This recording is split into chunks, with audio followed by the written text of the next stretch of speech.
ನಮಸ್ಕಾರ. ಎತ್ತರದ ತೆಂಗಿನ ಮರ ಹತ್ತಿ ಕಾಯಿ ಕೀಳೋದು ಅಷ್ಟು ಸುಲಭದ ಮಾತಲ್ಲ. ಸಾಗರದ 63 ವರ್ಷದ ಗಜಾನನ ಹೆಗಡೆ ಅವರು ಸತತ 50 ವರ್ಷದಿಂದ ಇದನ್ನೇ ವೃತ್ತಿ ಮಾಡಿಕೊಂಡು ಜೀವನ ಸಾಗಿಸ್ತಾ ಇದ್ದಾರೆ. ಬನ್ನಿ ಈಗ ವಿಡಿಯೋ ನೋಡುತ್ತಾ ಅವ್ರ ಮಾತನ್ನು ಕೇಳ್ತಾ ಹೋಗೋಣ. ಇನ್ನೊಂದು ಹೆಸರು ಅಂತ ಕಾಯ್ಬಿಟ್ರು ಎಲ್ಲರೂ ಕಾಯ್ಬಿಟ್ರು ಅಂತ ಕಾಯ್ಬಿಟ್ರಾ? ಗಜಾನ ಹೆಗಡೆ ಅಂದ್ರೆ ಗೊತ್ತಾಗಲ್ಲ. ನೋಡಿ ಮರ ಹೆಂಗೆ ಕ್ಲೀನಾಗಿ ಕಾಣ್ತಾ ಇದೆ ಅಂತ, ಕಸ ಎಲ್ಲ ತೆಗೆದು ಅದರ ಒಣಗಿದ ಹೆಡೆ ಎಲ್ಲ ತೆಗೆದ್ರೆ ಫಸಲು ಚೆನ್ನಾಗಿ ಬರುತ್ತೆ. ಅವಾಗ ಇವರು ತೆಂಗಿನ ಮರ ಹತ್ತಿದ್ದಾರೆ. ಎಷ್ಟು ಚುರುಕಿ, ಅದು ಮಳೆಗಾಲದಲ್ಲಿ ಹೀಗೆಲ್ಲ ತೆಂಗಿನ ಮರ ಹತ್ತಲ್ಲ, ಸಾಮಾನ್ಯಕ್ಕೆ ಜಾರತ್ತೇನೋ ಭಯ ಇರುತ್ತೆ. ಇವರು ಇದರಲ್ಲಿ ಭಾಳ ಎಕ್ಸ್ಪರ್ಟು.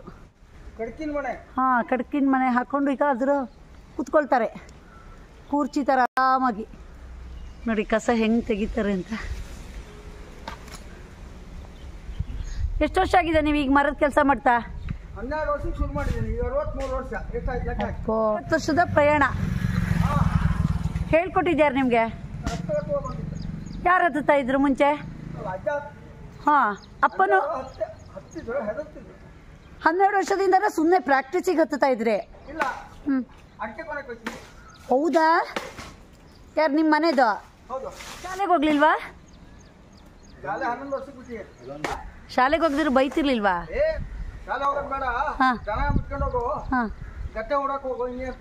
ಹೌದಾ? ನೀವು ಅವಾಗಲೇ ದುಡ್ಡು ಬೇ ಶುರು ಮಾಡಿದ್ರಾ?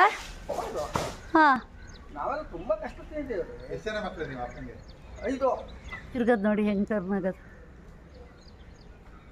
ನೋಡಿ. ಒಂದು ಚಿಗುರುಕಾಯಿ ಹಾಕಲ್ಲ, ಟೆಸ್ಟ್ ಮಾಡಿ ಬೆಳೆದಿದ್ಯಾ ಅಂತೇಳಿ ನೋಡಿ ಹಾಕ್ತಾರೆ.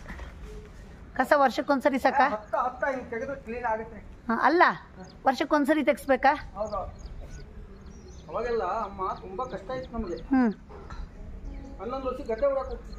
ಮತ್ತು ಸಂಸಾರದಂತರ ಗೊತ್ತಾಗ್ತಿತ್ತು ಮಕ್ಕಳಿಗೆ ಕಷ್ಟ. ಈಗಿನ ಮಕ್ಕಳಿಗೆ ಏನೂ ಗೊತ್ತಾಗಲ್ಲ ಅವರಿಗೆ. ನಿಧಾನ ಹೇಳಿರಿ ಮರ, ನಂಗೆ ನೋಡಕ್ಕೆ ಹೆದರಿಕೆ ಆಗುತ್ತೆ. 18 ವರ್ಷ ತನಕ ಇಷ್ಟು ಕೆಲಸ ಮಾಡಿದ್ರು. ಹಾಂ, ಸೈಕಲ್ ಮುಟ್ಟಕ್ಕೆ ಬಿಡ್ತಿರಲ್ಲ ಅಪ್ಪ. ಹಾಂ, ಬೇರೆ ಸೈಕಲ್ ಕಲ್ತಿದ್ದೀವಿ ನಾವು. ಹಾಂ, ಬೇರೆ ವಸ್ತು ಮುಟ್ಟಬಾರ್ದು ಅಂತಷ್ಟೇ ಪಾಪ. ಬೇರೆ ವಸ್ತು ಅಲ್ಲ, ಮನೆಯದಾದ್ರೂ ಕೊಡ್ತಿಲ್ಲ. ಹಾಂ, ನೀನು ನಡ್ಕೊಂಡೆ ಹೋಗು. ಹಾಂ, ಆ ಹಿರಿಯವನಿಗೆ ಚಡ್ಡಿ ತಂದ್ರೆ ಅದೇ ಕಿರಿಯರಿಗೂ ಬರುತ್ತೆ. ಹಿಂಗೆ ಕಾಲ ಹಂಗಿತ್ರಿ, ಬಡತನ ಕಣ್ರಿ, ತುಂಬ ಕಷ್ಟ. ತುಂಬ ಕಷ್ಟ. 18-20 ವರ್ಷ ತನಕ ಇದ್ದೆ. ಕರಿ ಅವರು ನಾವು ಹೊರಬಿಟ್ಟು. ಹೌದಾ? ಹೊರಗೋದ್ರ ನೀವು? ನಮ್ಮ ಅಪ್ಪನಿಗೆ 18 ವರ್ಷಕ್ಕೆ ನಮ್ಮ ಅಜ್ಜ ಮದುವೆ ಮಾಡಿ. ಹಾಂ, ನಾನೇ ನೋಡಿ ಮಾಡ್ತಾನೆ. ಕಾಳುಮೆಣಸಿನ ಬೀಳಿದೆ ಪಾಪ, ನಿಮಗೂ ವರ್ಕೌಟ್ ಆಗುತ್ತೆ. ಹೌದಾ? ನೋಡಿ ಎಷ್ಟು ಒಳ್ಳೆ ಇದು ಅಂತ. ನಮ್ಗೆ ವರ್ಕೌಟ್ ಆಗ್ಬೇಕಂತ ಹತ್ತಿದ್ರು. ಜಾಸ್ತಿ ಕಾಯಿ ತೆಗಿಯೋಕ್ಕಿಲ್ಲ ಅಂದ್ರೆ ಹತ್ತಲ್ಲ ಅಂತ. ಒಂದು ಮರಕ್ಕೆ ತಗೊಳ್ಳೋದು ಎಷ್ಟು? 100 ರೂಪಾಯಿ ಅಷ್ಟೇ ಅಲ್ಲೇನ್ರಿ? ಈಗ 50 ಜಾಸ್ತಿ ಮಾಡಿದ್ರ? ಹಾಂ,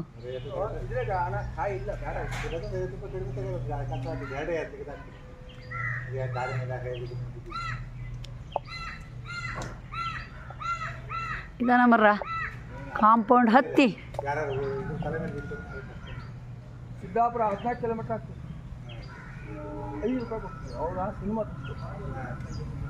ಕಡಿ ಊರ ಬೇರೆ ಗಾಡಿ ಹೋದೆ, ಎಂತೂ ಮಾಡಿದೆ, ಡ್ರೈವಿಂಗ್ ಕಲಿತೆ, ಎಂತೂ ಮಾಡಿದೆ, ಏನೇನೋ ಆಯಿತು. ಒಂದು ಜೀಪ್ ತೊಗೊಂಡೆ. ವಾ, ಆ ಜೀಪು ಕೈಲಿ ಇದು ಕಚ್ಕೊಂಡು ಹೋಯ್ತು. ಅದನ್ನು ಮಾರಾಟ ಮಾಡಿದೆ. ಮಾರಾಟ ಮಾಡಿ ಮಂದಿ ಗಾಡಿ ಹಾಕೋದು. ಮದುವೆ ಆದ್ಮೇಲೆ ಒಂದು ಲೇವಲ್ಲಿಗೆ ಬಂದೆ. ಅವರು ಸ್ವಲ್ಪ ಬಡವರಾಗಿತ್ತು, ತುಂಬ ಸಂಸ್ಕಾರ ಆಗಿತ್ತು. ಹಾಂ, ನಮ್ಮ ಮನೆಯಲ್ಲಿ ಡಿಗ್ರಿ ಆಗಿದೆ. ಹೌದಾ? ನನಗೆ 5ನೇ ಕ್ಲಾಸ್. ಹಾಂ, ನೋಡಿ ಅಲ್ಲಿ ಜೀಪ್ ಹೊಡಿತಿದ್ದು ನಾವು. ಜೀಪ್ ಹೊಡೆದ್ರೆ ಹೀರೋ ಅಂತ. ಅದೇ ದಿವಸ ಇವರೆಲ್ಲ ಮದುವೆ ಮನೆ ಹೋಗಿದ್ದಾರೆ. 8-9 ಕಿಲೋಮೀಟರ್ ಆಗುತ್ತೆ. ಹಾಂ, ಹೇಳಿ ನೋಡ್ಕೊಂಡು ನಂಗೆ ಪಾಸ್ ಆಯಿತು. ನಡ್ಕೊಂಡು ಹೋಗ್ತಾರಲ್ಲ 5-6 ಜನ ಹೆಣ್ಮಕ್ಳಿಗೆ. ಹಾಂ, ಆ ಜೀಪ್ನ ತಗೊಂಡು ಬಿಟ್ಟು ಹಾಂ, ಅವ್ರ ಮಗ ಬಂದಿದ್ರು. ಸುಮ್ಮನೆ ಅಲ್ಲ, ನಮ್ಮ ಸೌಕಾರರು ಹೇಳಿದ್ರು, ನೀವು ತಗೊಂಡು ಬಿಟ್ಟಲ್ಲ, ಯಾರು ತೊಗೊಂಡ್ರಿ? ಹಾಂ, ನನ್ನ ಮೊಮ್ಮಗಳು. ಹಾಂ, ಆಯ್ತಲ್ರಿ, ಕೇಳ್ತು ನನಗೆ. ಅಬ್ಬಡೇ. ಅವರೇ ಅರ್ಧ ಎಕರೆ ತೋಟ ಕೊಡಿಸಿ ಬಾ, ಕೊಡಿಸಿ. ಅವ್ರು ಎಷ್ಟು ಜನ ಹೆಣ್ಮಕ್ಳು ನಿಮ್ಮ ಮಾವಂಗೆ? ಮಾವನಿಗೆ 3 ಜನ ಹೆಣ್ಮಕ್ಳು. ಹಾಂ, ಒಬ್ಬಳು ಬೆಂಗಳೂರಿಗೆ ಕೆಲಸ ಮಾಡಿದ್ದಾಳೆ. ಹಾಂ, ಹಿರಿಯವಳು ರಿಟ್ಯೂಟ್ ಕೊಟ್ಟಿದ್ದಾಳೆ. ಹಾಂ, ನೋಡಿ ಅಲ್ಲಿ ಕಾಳುಮೆಣಸಿನ ಬಳ್ಳಿ ಇದೆ ಅಂತ ಹಂಗೆ ಕಾಂಪೌಂಡ್ ಹತ್ತಿ ಮರ ಹತ್ತದ ಬಳ್ಳಿ ಹಾಳು ಮಾಡ್ಬಾರ್ದು. ಕರೆಂಟ್ ಇದೆ ರೀ, ನಮ್ಮಿಂದ ಯಾರಿಗೂ ತೊಂದರೆ ಆಗ್ಬಾರ್ದು. ಈ ನಮ್ಮೂರಾಗ ದೊಡ್ಡ ಜನ ಎಲ್ಲ ಇದ್ದಾರೋ ನನ್ನ ಕಂಡ್ರೆ ತುಂಬ ಇಷ್ಟಪಡೋರು ಎಲ್ಲ ಬಿಡಿ ಹಾಗೆ ಬಿಡಿ ಅಲ್ಲೇ ಬಿಡಿ.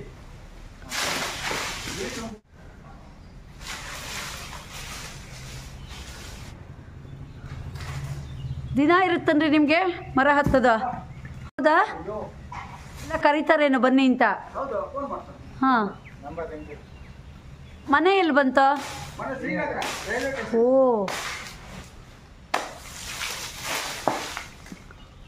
ಈ ಮರ ಹತ್ತಾಗೆಲ್ಲ ಅವಘಡ ಮಾಡ್ಕೊಂಡಿದ್ದೀರಾ? ಮಾಡಿದೆ. ಹಾಂ. ಕಾಲೆಲ್ಲ ಮುರಿದೋಗಿದೆ, ಕಾಲು ಕೈ. ಎಲ್ಲಿ ಬಿದ್ದಿದ್ದದ? ಅಲ್ಲೇ ಕಪ್ಪ. ಹಾಂ. ಎಷ್ಟು ವರ್ಷದಿಂದ? 2-3 ವರ್ಷದಿಂದ. ಹೇಗೆ, ಎಂತ ಜಾರಿದ್ದ ಕಾಲು? ಮರಳಿ ಕಿತ್ಕೊಂಡು ಅಯ್ಯೋ, ಕಡೆಗೆ ಎಷ್ಟು ದಿವಸ ಮಲಗಿದ್ರೆ? 3 ತಿಂಗಳು. ಆಮೇಲೆ ಮತ್ತೆ ಹತ್ತಕ್ಕೆ ಬಿಡಲಿಲ್ಲ ಮತ್ತೆ? ಅಷ್ಟೇ ಇಲ್ಲ ಬಿಟ್ಟಿದ್ದೆ. ಹಾಂ. ಮತ್ತೆ ಏನೋ ಹಾಕಿಬಿಟ್ಟೆ. ಯಾಕೆ ಇವ್ರು ಹೇಳಿತ್ತಂತೆ ಇನ್ನೇನು ಗತಿ ಇಲ್ಲ, ಇಷ್ಟೇ ಬೆಳೆ ಹಿಂಗೆ ಹೇಳಿದ್ರು. ಇವರಿಗೆ? ಇಲ್ಲಿ ಕಾಲು ಮುರಿದಾಯ್ತಲ್ಲ. ಹ್ಞೂ. ಕಾಲು ಬರೋಗಿ ನೀವು ಏನು ಮಾಡೋಕ್ಕಾಗಲ್ಲ ಅಂತ ತಮಾಷೆ ಮಾಡಿದ್ರು. ತಮಾಷೆ ಅಲ್ಲ. ಸೀರಿಯಸ್ ಆಗಿ ಹಾಂ. ಇಳಿತಾರ ಅಲ್ರಿ, ಮಳೆಗಾಲದಲ್ಲಿ ಹತ್ತ ಕಷ್ಟ ಅಲ್ವಾ? ಏನು ಮಾಡೋದು? ಹಾಂ. ಏನೇನು ವಸ್ತು ಬೇಕು ಮರ ಹತ್ಬೇಕಾರೆ? ಕಡಕ್ ಮನೆ, ಹಾಂ. ಕಾಲಿನ ತಳೆ, ಹಾಂ. ಅಂಡುಬಕ್ಕೆ. ಹುಲಿಯದ ಹೆಂಗೆ ಸಿಗುತ್ತಾ? ಅದು ಹುಲ್ಸದ ಅದು? ಇದು ಸಿಗುತ್ತಲ್ಲ, ಇದು ಸಿಗುತ್ತಲ್ಲ. ಹೌದಾ? ಹಾಂ ಹಾಂ. ಆಮೇಲೆ ಎದೆಗೆ ಹತ್ರ ಹಾಕ್ಕೊಂಡಿದ್ದಲ್ಲ? ಎದೆ ಹಾಳೆ. ಹಾಂ. ಇಷ್ಟು ನಿಮ್ಗೆ ರಕ್ಷಾ ಕವಚ. ಹೌದೌದು. ಹಾಂ. ಮರ ಹತ್ತ ಕಲ್ತು ಇದೇ ನಿಮ್ಗೆ ಜೀವನ ಆಯ್ತಾ? ಇಲ್ಲ, ಮತ್ತೆ ಬೇರೆ ಬೇರೆ ಕೆಲಸ ಮಾಡಿದ್ದೀನಿ. ಈಗ ಟೇಲರಿಂಗ್ ಮಾಡಿದ್ದೀನಿ. ಒಬ್ಬ. ಹಾಂ. ಆಮೇಲೆ ಮರ ಹತ್ತ ಇಟ್ಕೊಂಡೆ, ಡ್ರೈವಿಂಗ್ ಮಾಡ್ತೀನಿ, ಮನೆ ಮಾಡ್ತೀನಿ. ಸಕಲ ಕಲಾವಲ್ಲಭ. ನನಗೆ ಬರೋದೊಂದು ಒಂದು ಸೀಟಿ ಹೊಡೆಯೋದು, ಡ್ರಿಂಕ್ಸ್ ಮಾಡೋದು, ಕಾರ್ಡ್ಸ್ ಆಡೋದು, 3 ಕೆಲಸ. ಅವೆಲ್ಲ ಒಳ್ಳೇದೇ ಬಿಡ್ರಿ, ಅವೆಲ್ಲ ಕಲಿಬಾರ್ದು. ಹಾಂ ರೀ.